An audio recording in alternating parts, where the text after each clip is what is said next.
Please subscribe to Face TV Africa and turn the notification on. Face TV Africa, ẹ jọ̀ọ́ ẹ subscribe, hete. Face TV was Swoby. Koiki Media bringing the world closer to your doorsteps. Jerry Turner. Sir, what is our take home from the proceeding today, sir? You will see the AGF people did what we lawyers used to do. I mean, I'll call it legal acrobatic. They have the right to be heard within 5 days, and that is what they are asking for, 5 days. They have 5 days.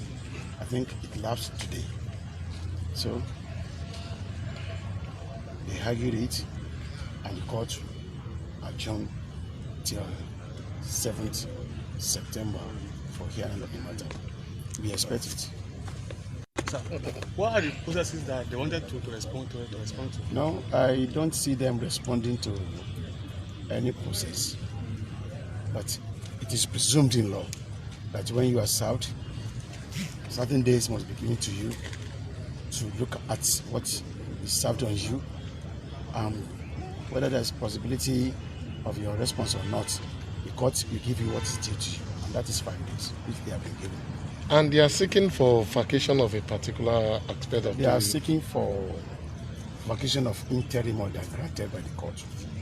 And, you know, when somebody is asking for that type of thing, maybe he wanted to do something in the interim, and the court, in his wisdom, told them that if I should vacate this order and this man is killed, won't you render the eventual judgment nugatory and put the court in a position of helplessness? That's what we did. But we are not here concerned with what is happening here. We are mostly concerned with what is happening in Abuja, when a court of law ordered that 12 people should be released, and the DSS is sitting on that judgment.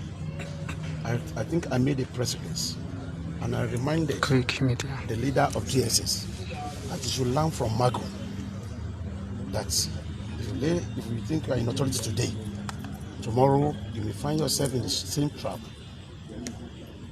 you made for your enemy. And I will implore everybody that is in this government, especially those who are senior advocates of Nigeria, that especially the vice president, who is a senior advocate of Nigeria, Fashola, that is also a senior advocate of Nigeria, that they should not be partakers in the type of government that will not respect the order of the court. These guys have not taken to arms. They've not done anything. We have shown that fundamental human rights involves self-determination. They are merely asking for self-determination. Now, you arrested them. You murdered two where you arrested them. You destroyed house and cars. Yet, they've not taken to arms. They went to court to seek for their fundamental human rights. Court granted them bail. They perfected the bail. DSS now give an excuse that they saw an application by somebody else asking for the same relief. I remember what one man said in 1946. I think it's Martin Nola. He said, they first came for communists. I didn't do anything because I was not a communist. They came for socialists. I was not concerned because I'm not a socialist. They came for Jews. I did not raise my eyebrow because I'm not a Jew. They later came for me, and nobody was there to defend me. The same thing happened to Agadia, Fanadipo Dia. He thought he was enjoying himself until the battle was taken to his home. Those in government that are Yorubas, I'm addressing them. This is the time to rise. Don't provoke. Don't provoke. Don't provoke the youths. They have gone to court and they have gotten judgment. Those in DSS detention must be released now. I'm begging now. To release them. Thanks so much. Thank you, sir. Thank you, sir. Thank you very much. Thank you, sir. I really appreciate it. Aliu, son. Koiki Media bringing the world closer to your doorsteps. We are here today at the Ring Road Court. And continue to assist Yoruba, especially the youth of Yoruba. The Yoruba youth have been, you've seen what is happening. You heard me when I was saying what I said. They are still for them. The only thing I want to tell you is that the lawyers you see here, we are not for Yoruba nation. All the lawyers you see here, we are not Afenifere. We love Nigeria. I am a Buharist. You want to hear, I'm a Buharist. From when I was young, from 1985, I support Muhammadu Buhari, and I support him. I've been hesitated by those who passed out of law school in 1985 for supporting Buhari. We are not here for that. We are here to defend rule of law. Somebody's house was invaded midnight. 2 people were murdered.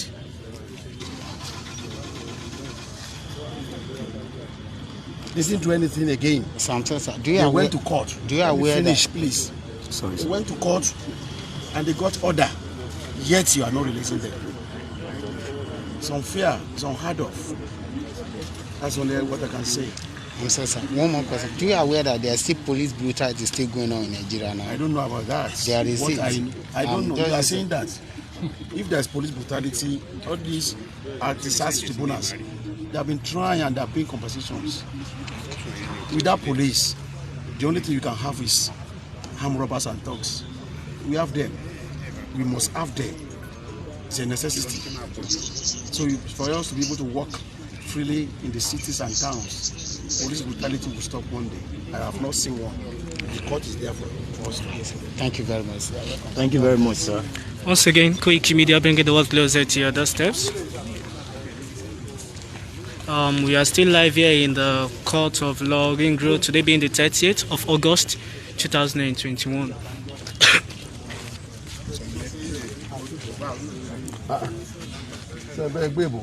Yorùbá ní ẹgbọ́n mi ẹgbọ́n náà ẹ̀sìn lè pẹ́ aago mẹ́jọ ní kóòtù ń jókòó ẹ bá jẹ́ ẹni tó mọ̀ pé tó mọ̀ ṣẹ́ ìrísẹ́ aago méje lọ ẹ̀kẹ́ débi kọ́sán ẹ̀kẹ́ débi kí DSS tó débi DSS máa débi kó wọ́n lọ sí tó ń jẹ́ traffic títí táwa ti ń bọ̀ mọ́nà tán la ti ń bọ̀ ẹ̀yẹ̀kẹ́ ti débi láago méje kó tó ti máa ń di ọ̀nà mọ́ yín lọ́wọ́ ẹ̀yẹ̀kẹ́ ti débi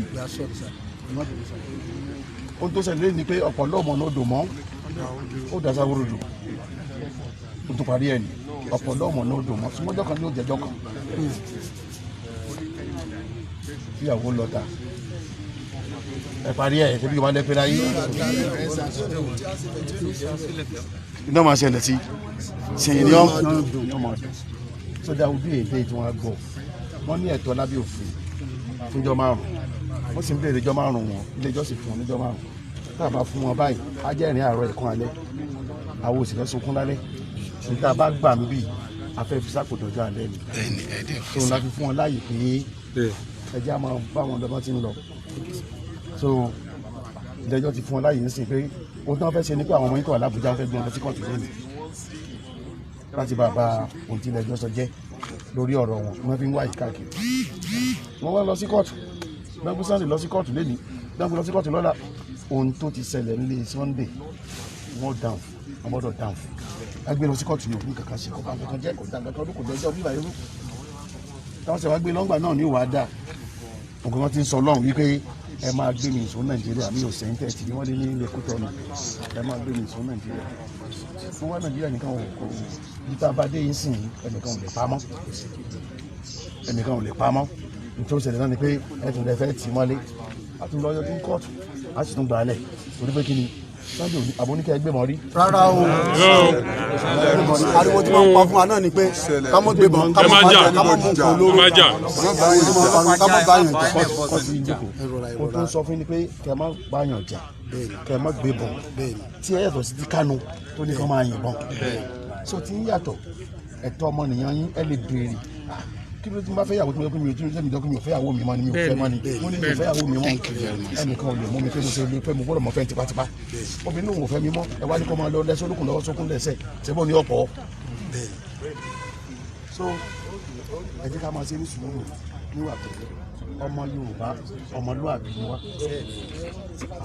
àwọn ìpè ìyá wa ló kọ àlẹ́ ń fi pàjì bàbá bàbá lọ́wọ́ àyè fàájì bàbá pé dádì ìgbé kọ̀ọ̀pù náà àṣírí ẹ̀ ní.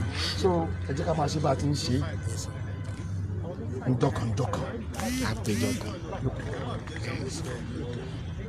bẹ́ẹ̀ so wọ́n ti fi sí wọ́n fẹ́ bí Sunday 8 àbí ní 6 and 7 bó ṣe pé ní àgbà kò sí on 7 ẹ wò níjó ní ó fi pé on the 4 la wá bí níjó ní àbí kí lè ní yáàtì so a ti wá lọ́n the 7 níjọ́ kan bẹ̀ tí a kúrò lórí ọ̀rọ̀ sọmọ́ kí ló tó fẹ́ sọ ìdásá àmọ́ owó rọ bí o ṣe ń wó lọ ó yá adájọ́ gbọ́dọ̀ fún yàn lókun tó gùn láti fà sẹ́mọ̀ ọkọ̀ purọ́ máa dájọ́ pé èmi ò béèrè fún pé kí wọ́n gbọ́dọ̀ fọkàn Sunday pé fún adájọ́ ló ṣe fún rẹ̀ ìkan tó purọ́ ń bẹ̀ pé n tán sáàfù òun wọn ò tí sáàfù rárá tí mo sì wá ń bẹ̀ tí bailiff court fi ń sáfẹ̀ bailiff court mo sì ní kàn lọ pé wá so sáàfù àbó ó ní mo sáàfù rẹ̀ o ó jẹ́ kí n sọ fún pé arákùnrin aṣọ tó wọ̀ ìwọ̀n ìfi purọ́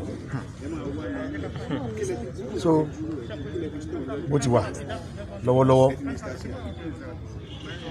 àwọn ẹ̀kọ́ sojú mímú fún ìlú ní àwọn 50,000 máàkù so tí kú ya wọn ni àwọn náà wó sí ṣùgbọ́n mo kàn pẹ̀lú tó kọ lọ́hùn Yorùbá ọpọlọ láfi mọ́ jà ọpọlọ mọ̀jàmọ̀sá ń sì ní iye ọdẹ wa wọ́n ní tó bá dójú ogun oní kò yí wọn ìpẹ́ra wọn lókọ̀ ọpọlọ àwòfìjà tẹ bá rọ ọmọ Yorùbá tí ò lọ lé ìwé rí tẹ bá pélé rè pé tẹ bá béèrè ẹwọ ọmọwọ ẹwọ gbọ́n táwọn ọmọ kéékèèké ń dá ọpọlọ ní kẹ́ fi jà ẹ má yọ àdá ẹ má yọ bọ́n ẹ lè mú ndé yín àpò Ọlọ́run bínú sí olóńdè àtàlùwò Ọlọ́run bínú sí tẹ́bá lọ́wọ́ ẹ lo nǹkan yín ìwé náà lápò ó wà lápò gbàǹtẹ́ pẹ́tẹ́ fi sọ̀rọ̀ àṣẹ lásẹ̀nu ẹ tẹ́ bá ẹ̀mú òfin ọmọ ogun yẹn lè nàyàn ló ń dè yẹn lè gbá yẹn ló ká ò ní gba style ní gbòó ọkọ̀ àti báyìí wọ́n dáná mú láti lè gba báyìí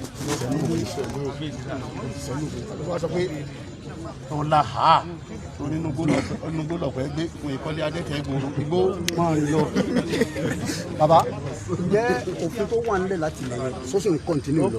wọ́n ti ní wọn gbọ́dọ̀ ṣe nǹkan kan lórí ẹ̀ wọn gbọ́dọ̀ fọ́ọ̀kan lé ẹ̀ wọn gbọ́dọ̀ súnmọ́ lé ẹ̀ wọn gbọ́dọ̀ fọ́ọ̀kan wọn gbọ́dọ̀ pa wọn gbọ́dọ̀ nílára. àti gbogbo àwọn alátẹ̀lé. kò sẹ́ni tán gbọ́dọ̀ fọ́ọ̀kan.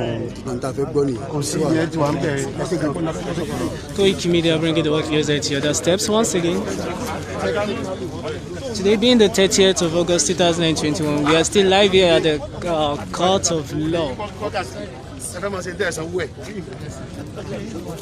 Still here at the Court of Law, Ring Road, Nìbàdàn. Àwọn DSS location 419 wọ́n ṣẹ̀ṣẹ̀ lọ ní ìsinyìí. And the case has been adjourned to the 7th.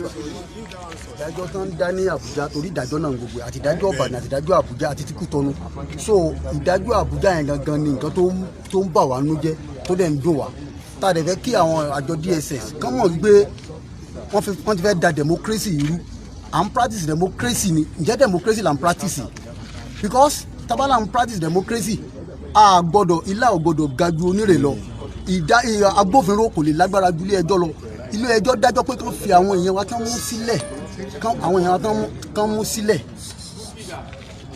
ilé ẹjọ́ járọ pé kán fi àwọn èèyàn wa tán mú sílẹ̀ ẹ̀yin agbófinró ẹ lọ dè wọ́n mọ́lẹ̀ mú wọn ṣe dájú ilé ẹjọ́ lọ ni tá má rò pé ran Yorùbá gọ̀ tàbí tá má rò pé a dákẹ́ dídákẹ́ wa amọ̀ntànṣe o dídákẹ́ wa amọ̀ntànṣe o so ti yé bẹ́ẹ̀ yẹn so àwa rọ̀ àjọ DSS a rọ̀ wọ́n ni kí wọ́n dákun àwọn èèyàn wa tán wà ní Àbújá yẹn kán bá wa fi wọ́n lẹ̀ lẹ́yìn ọ̀sọ́ka kán bá wa fi wọ́n lẹ̀ àfẹ́ ìjà àfẹ́ ìdàlúrú ṣùgbọ́n kí wọ́n rí i pé kí wọ́n rárí dájú pé àwọn tẹ̀lé òfin kán mọ́ rúfin tọ́ra àwọn náà fẹ́ rúfin so a rọ̀ wọ́n ní o kí wọ́n jọ kán bá tú àwọn èèyàn wálẹ̀. Please subscribe to Face TV Africa and turn the notification on. Face TV Africa, ẹ jọ̀ọ́ ẹ subscribe hete. Face TV was Swoby.